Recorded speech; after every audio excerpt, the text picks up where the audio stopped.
Welcome to True Crime File Locker, where we dig into shocking stories about real-life crimes that change lives forever. In today's episode, we're diving into the tragic story of Grace Turner, a youth pastor whose life took a dark turn when betrayal, secrets, and obsession spiraled out of control. What started as a secret affair led to a devastating murder that tore a family apart. Grace Turner seemed to have the perfect life. She was a youth pastor, known for her kindness and dedication to her church community in Edmond, Oklahoma. Grace spent most of her days leading Sunday school, organizing charity events, and guiding teenagers who looked up to her for advice. People saw her as a devoted wife, a loving mother, and someone deeply connected to her faith. But behind the image of a happy, church-going family, trouble was brewing. Grace's husband, Eric Turner, worked overseas for most of the year as a missionary. While his work was admired by the church, it left Grace alone for months at a time. Over the years, their relationship grew cold. Eric seemed more focused on his mission trips than his family, leaving Grace to handle everything on her own. The emotional distance between them only got worse with time. Grace struggled quietly, trying to keep up appearances for the sake of her children and the community. Yet, the loneliness weighed heavy on her. Even when Eric was home, things didn't improve. They no longer shared the connection they once had, and it became clear that their marriage was only a shadow of what it used to be. It was this growing emptiness that set the stage for a secret that would tear their family apart and lead to devastating consequences. And that's when Max Turner, Eric's younger brother, entered the picture. On the night of May 26, 2011, everything unraveled for the Turner family. Grace Turner's body was discovered inside a locked bathroom stall at her church. She was slumped over, lifeless, with a needle lying beside her. At first glance, it looked like a tragic overdose, something no one in the community could have imagined for a woman known for her strong faith and commitment to helping others. But what appeared to be a simple accident quickly took a darker turn. Investigators soon uncovered a web of lies and betrayal that pointed to something far more sinister. Behind the scenes, Grace's seemingly perfect life had been falling apart, and her marriage to Eric was not what it seemed. Grace had found herself entangled in a dangerous affair with someone shockingly close to home, Eric's own brother, Max Turner. What started as stolen moments of passion soon became a toxic relationship that would spiral out of control. Grace wanted to end it, but not everyone was ready to let go. This wasn't just the story of a troubled marriage or a secret love affair. It was a case filled with unexpected twists, one that would leave a community shaken and a family shattered. The investigation into Grace's death would uncover layers of deception, obsession, and jealousy, leading detectives down a path they never expected. Grace Turner was more than just a youth pastor, she was a pillar of her community. People admired her for her kindness, energy, and dedication. She ran youth programs, taught Sunday school, and organized fundraisers, becoming a trusted mentor to young people navigating difficult times. Grace had a way of making others feel seen, and many in her congregation considered her not just a pastor, but a friend. Her family lived in the quiet suburbs of Oklahoma City.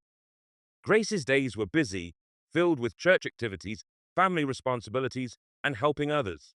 On the surface, she had a picture-perfect life, an admired mother and wife, deeply involved in her church and community. But in reality, things weren't as perfect as they seemed. While Grace managed to keep up her bright public image, she carried the burden of an unhappy marriage in private. The demands of her church life kept her busy, but her heart was growing heavier with each passing day. With Eric gone for most of the year on missionary work, Grace spent more time at church than at home, often looking for purpose in helping others. But no one knew how deeply that loneliness had started to affect her. Grace, admired for her faith and strength, was quietly struggling with feelings of isolation. And it was this vulnerability that would open the door to temptation and eventually lead her down a path that would change everything.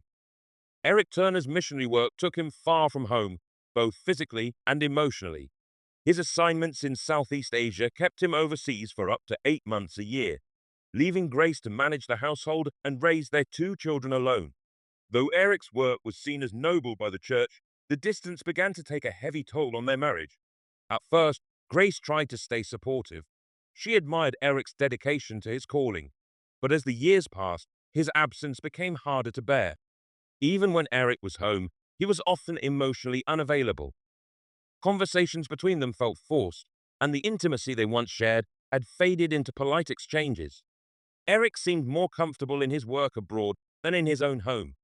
His long absences gave him purpose, but left Grace feeling increasingly disconnected from the life they had built together. She felt like she was doing everything alone, raising the children, running the household, and finding comfort in her church community. The couple's marriage slowly became a formality, something to maintain appearances. Eric's passion was for his mission work, while Grace's world revolved around holding everything else together. Their connection, once built on love and shared faith, was now barely surviving, leaving Grace more vulnerable than anyone realized. This growing distance became fertile ground for what came next: a dangerous relationship with someone close enough to notice her loneliness and reckless enough to take advantage of it. Max Turner was nothing like his older brother, Eric. Where Eric was disciplined and committed to his missionary work, Max lived life on the edge. At 38, he had a reputation as the black sheep of the family, known for his reckless behavior, multiple arrests for drug possession, and DUIs. Max worked as a carpenter, doing odd jobs to get by, but trouble always seemed to follow him. Despite his flaws, Max had a charm that made people gravitate toward him. He was charismatic, adventurous, and easygoing, the opposite of Eric's more serious and distant nature. Grace found herself drawn to that energy, a kind of excitement she hadn't felt in years. It began innocently enough. Max helped out around the house when Eric was away, fixing things and spending time with Grace and the kids during family gatherings. Over time, their relationship grew into something more dangerous. Max's carefree spirit was a welcome escape from the loneliness Grace had been drowning in. He made her feel noticed, alive, and wanted. For Max, the thrill of an affair with his brother's wife was hard to resist. Their bond deepened into a secret affair that would soon spiral beyond their control. But what began as stolen moments and passionate encounters would lead to devastating consequences, dragging both of them into a situation they could no longer escape. The affair between Grace and Max started slowly, but soon became an obsession. At first, it was just friendly conversations, short chats during family dinners, or while Max helped with odd jobs around the house. But those conversations quickly turned into something more. The two began meeting in secret whenever Eric was away on one of his long trips abroad. What started with innocent touches and stolen glances escalated into a full-blown affair. Grace found in Max what she had been missing for years: passion, attention, and the thrill of doing something forbidden. With Max, she felt alive in a way she hadn't in a long time. They would meet at motels along quiet highways, far from the prying eyes of their community. Sometimes they even risked it all by sneaking moments together in public places, always careful not to get caught. But the affair wasn't just exciting, it was dangerous. Grace was constantly torn between the guilt of betraying her husband and the happiness Max gave her. She tried to break it off several times, but Max always found a way to pull her back in. Each time, the stakes got higher, and Grace found it harder to walk away. While the affair gave Grace a temporary escape from her lonely reality, it was building toward a disaster. Max, too, was becoming increasingly attached to Grace, and with each encounter, his feelings for her grew stronger and more possessive. What neither of them realized was that they were heading toward a point of no return, where passion would soon turn into obsession, jealousy, and ultimately, violence. On the night of May 26, 2011, everything came to a tragic end. The church where Grace worked was unusually quiet as the last few staff members wrapped up their tasks for the day. Around 8:30 p.m., Donna Chambers, the part-time custodian, arrived to finish her cleaning shift. She noticed the bathroom lights were still on, which was strange since everyone was supposed to be gone by then. Curious, Donna pushed open the door and saw something that made her heart race: Grace's feet visible under the stall door. Donna called out to her, but there was no answer. She knocked gently on the door, but the silence inside made her uneasy. With shaking hands, Donna slowly opened the stall door. What she saw next would haunt her forever. Grace was slumped over, her head resting against the wall, lifeless. A needle lay on the floor beside her. Donna's mind raced. She knew Grace well and couldn't believe what she was seeing: a needle, drugs. It made no sense. Grace had never shown any sign of drug use. Overwhelmed, Donna backed out of the bathroom and fumbled for her phone to dial 911. When the emergency responders arrived, They confirmed what Donna already feared: Grace was gone. They found no signs of injury or struggle, and at first glance, it appeared to be an accidental overdose. The church, once a place of peace, was now filled with flashing lights and quiet murmurs as paramedics packed up their equipment and detectives arrived to begin their investigation. But as the first responders and investigators looked closer at the scene, things didn't quite add up. For those who knew Grace, the idea that she would overdose on drugs seemed impossible. Yet, the needle lying beside her raised more questions than answers. And while the investigators initially leaned toward a tragic accident, the truth behind Grace's death was far more complicated than they could imagine. The police investigation began that same night, with detectives James Carver and Sarah Meritel taking charge of the case. At first, the scene appeared straightforward: Grace Turner, a respected youth pastor, found with a needle beside her. It looked like an overdose, but something about the situation didn't sit right with Detective Carver. Grace had no history of drug use, and those close to her insisted she would never touch heroin. Yet the presence of the needle and the lack of struggle left the officers torn between two possibilities. Was it a hidden addiction or something far more sinister? Detective Meritel, familiar with cases involving hidden struggles, leaned toward the idea that Grace could have been living a double life. People often have secrets, even from those closest to them.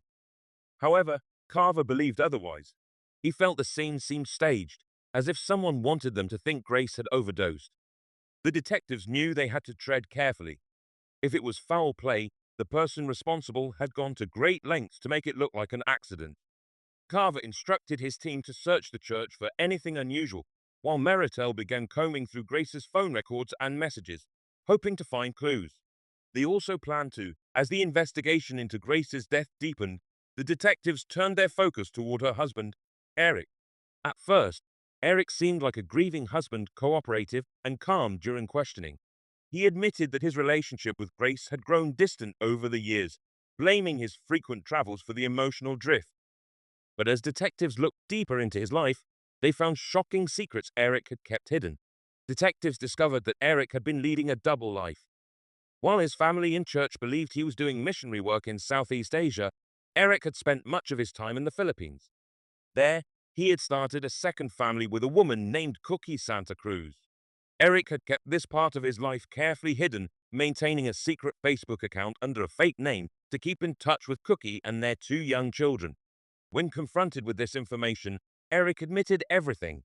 He claimed Grace never knew about his other family, insisting his actions had no connection to her death. Still, his secret life raised serious doubts about him. Detectives wondered if Grace's emotional distance in her final days was because she had uncovered Eric's betrayal. Eric's deception added a new layer to the case. Was his double life just a tragic betrayal, or did it play a part in Grace's death? The detectives couldn't rule out the possibility that his lies and the emotional fallout they caused might have driven someone in the Turner family to act out of jealousy, resentment, or desperation. As detectives continued to sift through Grace's digital life, they stumbled upon something even more explosive than Eric's secret family. Hidden in a messaging app on Grace's phone were explicit text exchanges between her and Max Turner, Eric's younger brother. These messages made it clear that Grace had been having a secret affair with Max for over a year. The affair, filled with passionate confessions and illicit meetings, had been hidden from everyone. What started as flirtation during family gatherings had spiraled into a deeply entangled relationship. Max's texts were increasingly desperate, pleading for Grace not to leave him. In one of the last messages, Grace hinted that she was planning to confess everything to Eric and end the affair for good. This revelation rocked the investigation, casting Max in a new light. The discovery of the affair not only shifted the investigation's direction, but also raised a critical question. Had Grace's decision to end things with Max triggered a violent response? Max's intensity in the messages suggested he had become emotionally dependent on Grace, and the idea of losing her seemed unbearable to him. With this newfound motive, detectives began looking at Max as the prime suspect. They also uncovered another troubling detail just days before her death. Grace had updated her will, naming Max as a partial beneficiary. This raised the stakes even higher.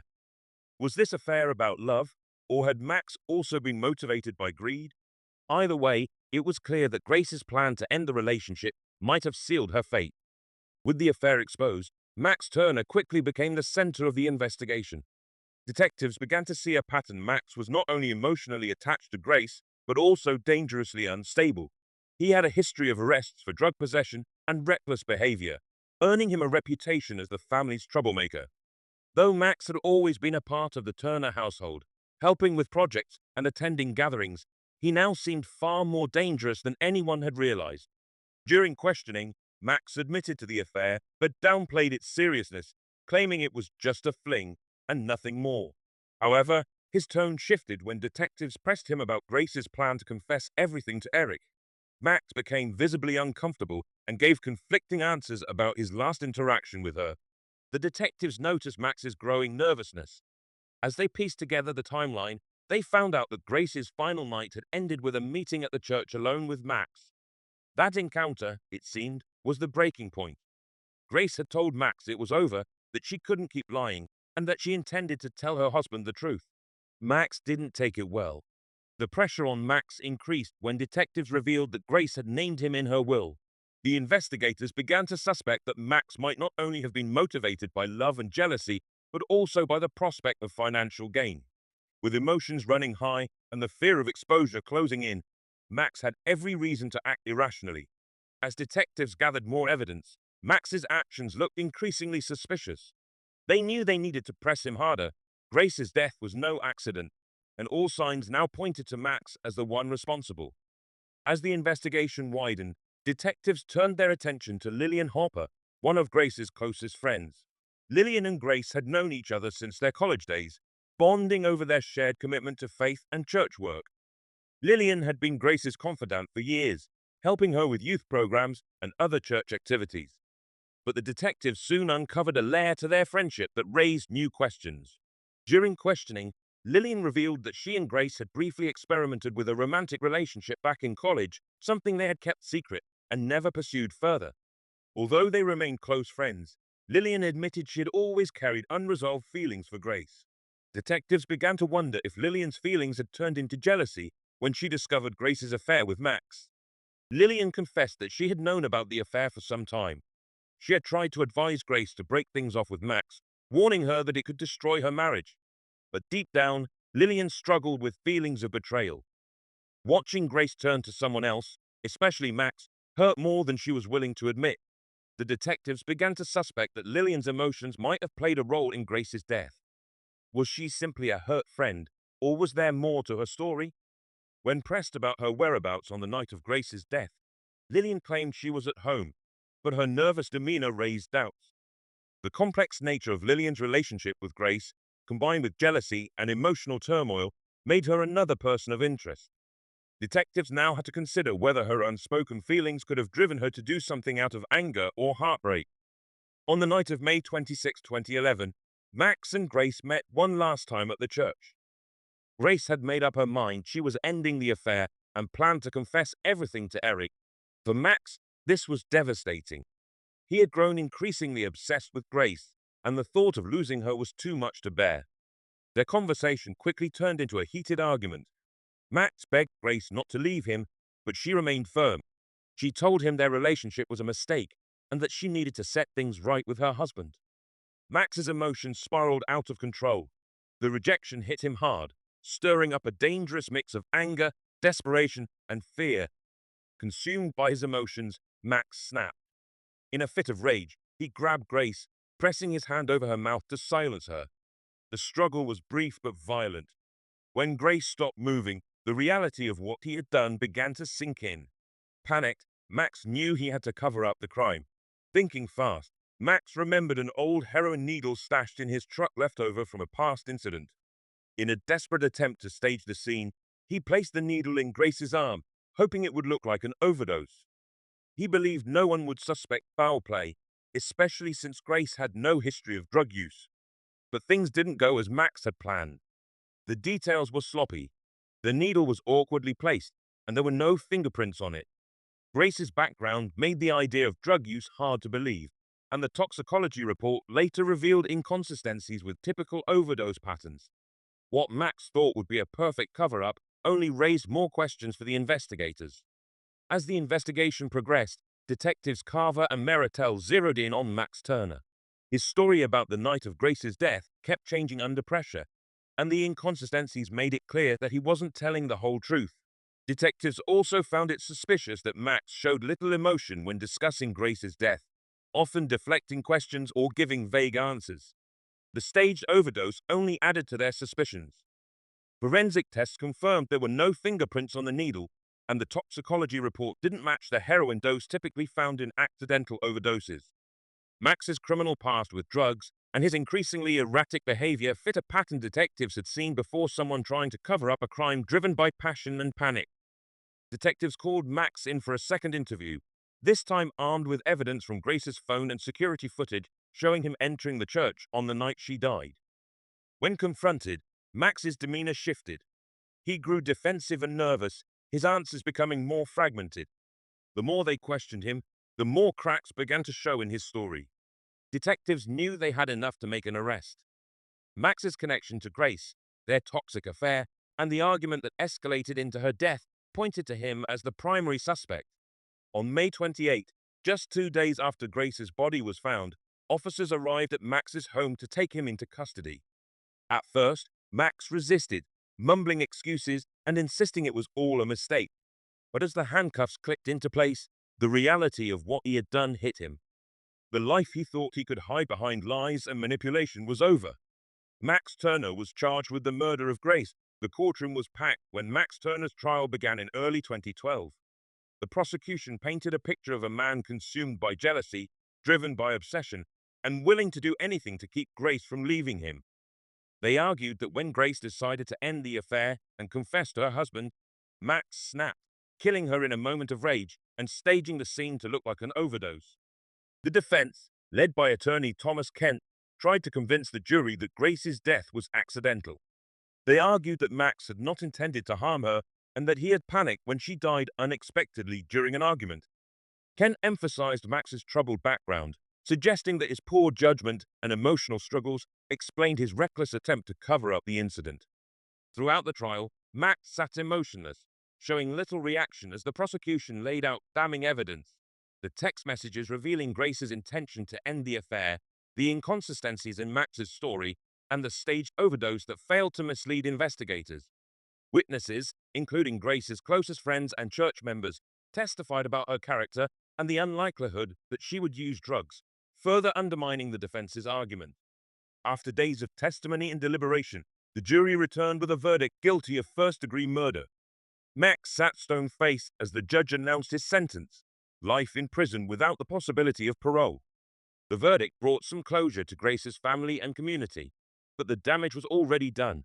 The Turner family was torn apart, and the scandal left deep scars that would never fully heal. The trial ended, but the memory of Grace's tragic death and the betrayal at its center would linger for years to come. After Max Turner's conviction, life would never be the same for those left behind. Eric Turner, shattered by the loss of his wife and the betrayal by his brother, made an unexpected decision. Unable to face the memories and pain left in Oklahoma, Eric packed his things and moved to the Philippines, where he reunited with his mistress, Cookie Santa Cruz. In June 2012, Eric married Cookie in a small, simple ceremony. They settled in Cebu City, where Eric started a small business selling handmade crafts to tourists. He shared photos of his new life on social media: beaches, family outings, and quiet moments with Cookie and their children. But beneath the smiles and the picturesque landscapes, the pain of what had happened in Oklahoma stayed with him. Meanwhile, Max began his life sentence behind bars. In prison, he struggled to adjust to the harsh realities of incarceration. He spent his days working in the library, reading books on personal growth, though guilt and regret haunted him. Max's obsession with Grace had not only destroyed her life, but also his own. Lillian Harper, Grace's longtime friend, was left to cope with her own grief. She moved to Nashville, Tennessee, hoping for a fresh start. There, she found work as a music teacher, channeling her complicated emotions into songwriting. Many of her songs, inspired by Grace, became deeply personal reflections of the love, betrayal, and loss she had experienced. The Turner family was left broken beyond repair. Grace's children, too young to fully understand the tragedy, grew up without their mother and carried the burden of a family torn apart by betrayal and violence. Grace's church community also struggled to move on, grappling with the unsettling truth that the woman they admired had been living a life full of secrets and heartbreak. Though the trial was over and the guilty party behind bars, the ripple effects of Grace Turner's death would continue to impact everyone involved for years to come.